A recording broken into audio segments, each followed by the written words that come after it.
Hello বন্ধুরা, কেমন আছো সকলে? একটা নতুন ভিডিও নিয়ে তোমাদের সামনে এসেছি। আজকে ছিল বলাকার ছেলের, মানে আমার ভাইয়ের ছেলের 1 বছরের জন্মদিন। তো আমরা বেরিয়ে পড়েছি, দুটো গাড়ি নেওয়া হয়েছিল। এটা আমাদের পার্সোনাল গাড়ি, ভাই চালাচ্ছে আর জেঠু বসে আছে, আর আমার মা কিন্তু দাদামণিদের সঙ্গে অন্য গাড়িটায় রয়েছে।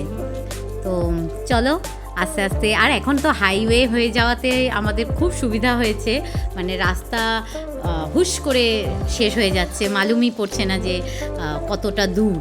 ব্যারাকপুরে আমাদের পিসির বাড়ি, তো পিসির বাড়ি যেতে খুব বেশি হলে আমাদের ওই 20 মিনিট মতো সময় লেগেছে, কারণ হাইওয়েতে তো রাস্তা ফাঁকাই ছিল। পুচকু কিন্তু প্রচণ্ড আনন্দ পেয়েছে, বেরিয়ে খালি চিৎকার চেঁচামেচি করছিল, আর গানগুলো চালানো হচ্ছিল, ওই জন্য আরও ওর মজা। এই যে আমরা পিসির বাড়িতে চলে এসেছি, পিসিমণির বাড়িতে এবার আস্তে আস্তে সবাই ঢুকে যাচ্ছি। এই যে এই পুচকু রিও, ওরই 1 বছরের জন্মদিনে আমরা এসেছি। এটা হচ্ছে বলাকা, ওর মা, আর এটা হচ্ছে ওর দিদুন।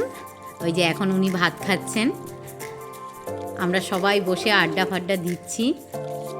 আর যেটা হয়েছে, রিও কিন্তু আমাদের পুচকুকে সেই পারলে চাপটে ধরে চুমু দেয়, এত ভালোবাসছিল আর কি, আর আমাদেরটা ততটাই ভয় পাচ্ছিল। এইটা হচ্ছে এখন কেক কাটার পর্ব। খাওয়া দাওয়া শেষ করে বিকালের দিকেই আমাদের কেক কাটার পর্বটা ছিল, যেহেতু দুপুরবেলা অনুষ্ঠান হয়েছিল। আমরা তো ভেবেছিলাম প্রচণ্ড গরমে কষ্ট পাবো, কিন্তু বিশ্বাস করো এসি ঘর ছিল, কোনো অসুবিধাই হয়নি আমাদের পুচকু তো আবার 2 ঘন্টার টানা ঘুমও দিয়ে নিয়েছে।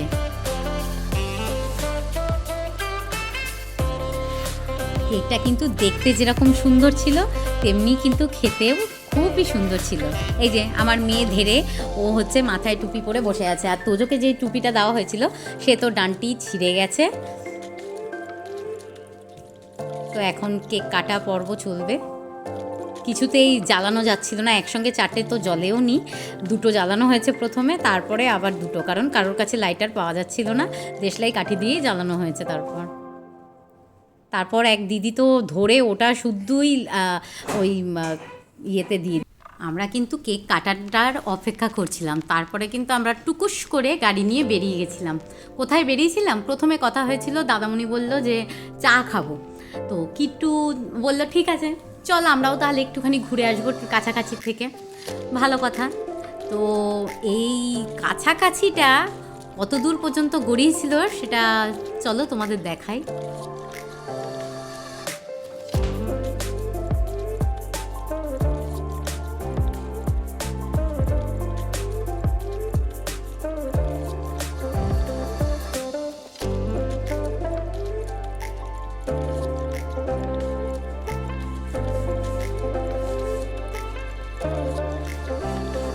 রিও কিন্তু কেক খেয়ে একটুখানি ওকে মুখে দেওয়া হয়েছিল ক্রিমটা, ও কিন্তু প্রচণ্ড খুশি হয়েছিল। আমাদের পুচকুটাকে দেওয়া হয়নি। এই দেখো কি সুন্দর পিসমণি আবার সাজিয়েও দিয়েছিল ওকে, টিপ টিপ টিপ টিপ করে। এই যে কেকটা বিতরণ করা হচ্ছে এখন সকলের মধ্যে। আমরা খেয়েই বেরিয়ে গেছি।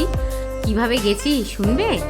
ভাই তো চালাচ্ছিল গাড়ি, তার পাশে বসেছিল দাদামণি, আর পেছনে বসেছিলাম আমি, তোরা, তোজো, অদিতি আর বৌমণি। কিভাবে গেলাম? যাওয়ার সময় তোরা আমার কোলে ছিল, আর ব্যাক করেছি যখন তোজো কিন্তু বৌমণির কোলে ছিল। কোথায় গেছি চলো আস্তে আস্তে যেতে যেতেই তোমরা বুঝে যাবে কোথায় গেছি।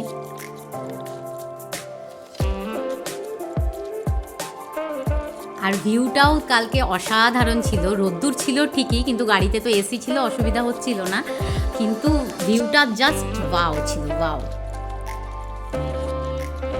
আর যেখানে গেছি সেটা হচ্ছে গান্ধীঘাট, কিন্তু আনফর্চুনেটলি 5টার সময় বন্ধ হয়ে গেছে। তো আমাদের মতো অনেকেই গিয়ে ব্যাক করছে, কারণ ভেতরে ঢুকতে দিচ্ছিল না। অনেকে আবার বলছে 5টার সময় বন্ধ করে, কেউ কি দুপুরবেলা এসে এখানে বসে থাকবে? তা তো নয়, তাহলে 5টার সময় বন্ধ করে দিয়েছেন কেন? তা বললো আমাদের রুলস এটাই, আমরা 5টায় বন্ধ করে দিই। তবুও জায়গাটায় গিয়ে খুব ভালো লাগে, মনটা খুব শান্তি লাগে। আর যা মানে যেই রাস্তা দিয়ে গেছি সেই রাস্তাটাও আমার খুব পছন্দের।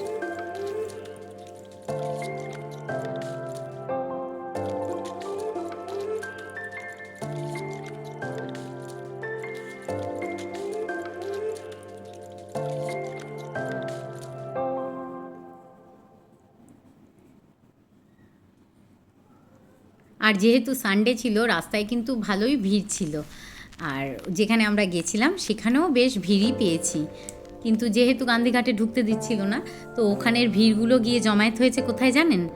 অন্নপূর্ণা মন্দিরে। আমরা কিন্তু অন্নপূর্ণা মন্দিরেও ঘুরে এসেছি, কারণ গান্ধীঘাটে ঢুকতে পারিনি তাই, কারণ আমরা তো তাড়াতাড়ি বেরিয়ে গেছিলাম।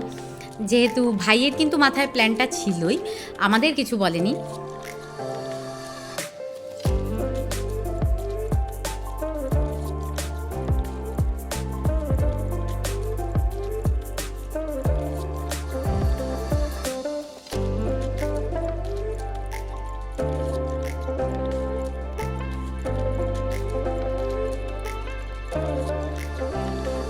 এখানে কিন্তু গান্ধীঘাটের দুই সাইডেই আগে পার্ক মতন ছিল, অনেক আগে আর কি। এখন দেখছি এখানে কিন্তু প্রজেক্ট চলছে, নতুনত্ব কিছু হয়তো করবে ওরা, বালি টালি ফেলা রয়েছে, আর পুরো বন্ধই রয়েছে, ওই পার্ক দুটোই বন্ধ রয়েছে। ওই সামনে দেখতে পাচ্ছেন ওইটাই কিন্তু গান্ধীঘাট, একদম গঙ্গার সামনেই। জায়গাটায় যদি ঢুকতে পারতাম আরও সুন্দরভাবে দেখাতে পারতাম, আর সুন্দর লাগেও জায়গাটায়, এত শান্ত পরিবেশ যে সত্যি মন ভরে যায়। কিন্তু রাস্তাটার অবস্থা প্রচণ্ডই খারাপ ছিল, আর যেহেতু একটু বৃষ্টি হয়েছিল তার জন্য কিন্তু কাদাও হয়ে গেছিলো। যেহেতু ভেতরে ঢুকতে দেয়নি, ওই সামনেটায় দাঁড়িয়েই আমরা একটু ভিডিও করে নিয়েছিলাম। দেন আমরা চলে গেছিলাম অন্নপূর্ণা মন্দিরে। এই মন্দিরে আমি আগেও গেছি, আমি জোগাড় থেকে কালুদা নিয়ে গেছিলো আমাদের, তো আমার খুব ভালো লেগেছিল। আমরা যেদিনকে গেছিলাম, আমরা তো আর সানডে যাইনি, অন্য দিন গেছিলাম, সেদিনকে বেশ ফাঁকা ছিল, কিন্তু কালকে গিয়ে দেখলাম যে বেশ ভিড় রয়েছে জায়গাটায়। কিন্তু তবুও মন্দির তো ভালোই লাগে, মায়ের দর্শন করলাম, আর জায়গাটাও এত সুন্দর, এত বড় যে মানে ভিড়টাও মালুম পড়ে না।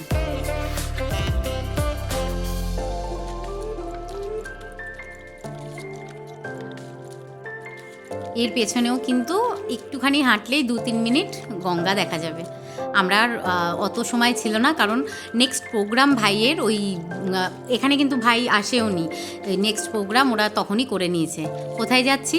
এটা হচ্ছে মঙ্গল পাণ্ডে ঘাটে। ও বলল চল এখান থেকে মঙ্গল পাণ্ডে ঘাটে যাব, তারপরে বাড়িতে চলে যাব। আর আমরা কিন্তু পুচকুসোনাকে নিয়ে যাইনি, কারণ পুচকুসোনা কিন্তু ঘুমিয়ে পড়েছিল। আর আমরা যতক্ষণে গেছি বাড়িতে গিয়েও দেখছি যে ও ঘুমোচ্ছে, তার মানে বেশ অনেকক্ষণই ও ঘুমটা দিয়েছে। অতক্ষণ সচরাচর ও ঘুমায় না কিন্তু।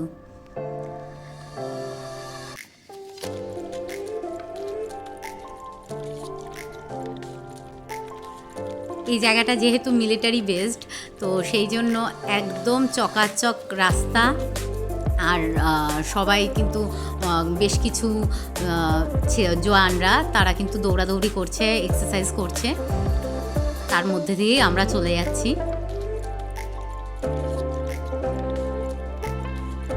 চলে এসছে আমাদের ডেস্টিনেশন মঙ্গল পাণ্ডে ঘাট। চলো আস্তে আস্তে ভেতরে ঢোকা যাক।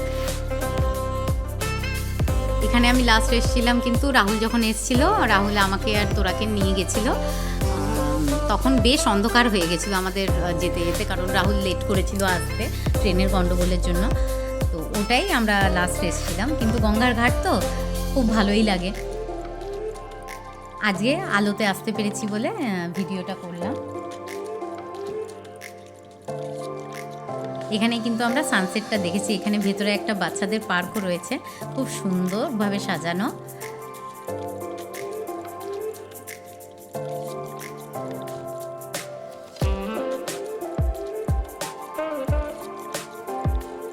আর এইদিকে একটা বিশাল বড় পার্ক রয়েছে, সেই পার্কে কিন্তু আমরা ঢুকিনি, কারণ তার একটু পরেই পার্কটা বন্ধ হয়ে যাবে।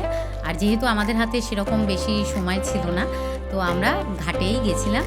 ঘাটে কিছু ফটো তোলা হলো, সানসেটটা দেখলাম আমরা, খুব ভালো লাগছিল। আর অপোজিটে যেহেতু শ্রীরামপুর, তো ওইটাও দেখতে খুব ভালো লাগছিল বেশ।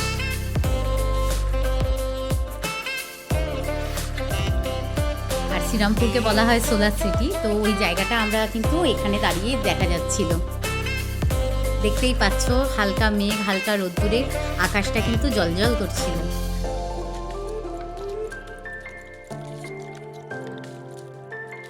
প্রচুর লোক ছিল ওখানে, ভিডিও করছিল, ফটো তুলছিল, আমরাও কিছুটা তুলে নিলাম।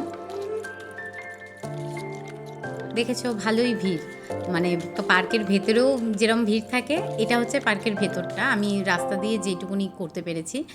আর বাইরেও কিন্তু বেশি ভিড়। এবার আমরা গাড়িতে উঠে পড়েছি আস্তে আস্তে যাওয়ার জন্য, কারণ অনেকটা দেরিই হয়ে গেছে। কিন্তু চাটা কিন্তু আমাদের এখনো খাওয়া হয়নি।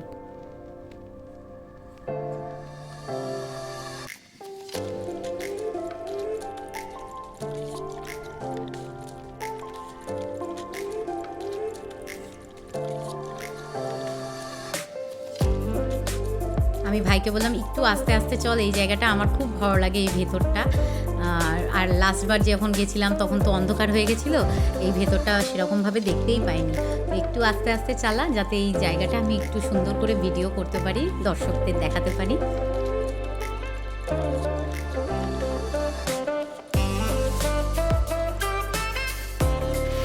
তোমাদের কেমন লাগলো তোমরা জানাবে। চলো আজকে এই পর্যন্তই, টাটা।